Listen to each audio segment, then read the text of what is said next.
आज नमस्कार मित्रांनो, माझ्या यूट्यूब चॅनलमध्ये तुमचं सहर्ष स्वागत आहे। आज आहे दीप अमावस्या आणि ही अमावस्या खूप पवित्र असते। तुमच्या घरामध्ये जेवढे दिवे असतील ते स्वच्छ घासा, पुसा।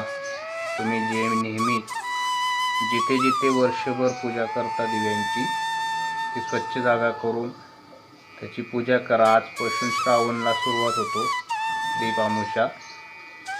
आणि तुमच्या घरामध्ये लहान मुलं जेवढे असतील त्यांना तुम्ही 6, 12, 21, 11 असे कणकीचे दिवे करायचे आणि त्यांना सायंकाळी ओवाळायचं किंवा सकाळी तुम्ही ओवाळता अमावस्या सुरू झाल्यापासून नंतर, आणि त्यांची दृष्ट काढू शकता।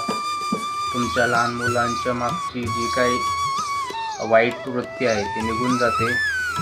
सकारात्मक ऊर्जा त्याच्या विचारामध्ये, त्याच्या राहणीमध्ये, त्याच्या वागण्यात सुधारते आणि त्याला एक देवाचा आशीर्वाद मिळतो। तर हे मी अशा प्रकारे देवाची पूजा केलेली आहे सकाळी। हे आमचे गणपती बाप्पा, दर्शन घेऊ शकता तुम्ही।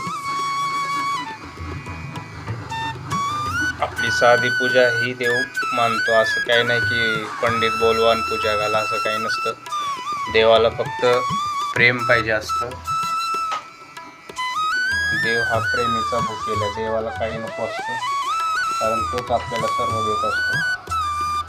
तर बघा मित्रांनो, अशी तुम्ही घरातली देवपूजा करा, दीपपूजा करा आणि माझ्या व्हिडिओला लाईक, सबस्क्राईब करा। धन्यवाद।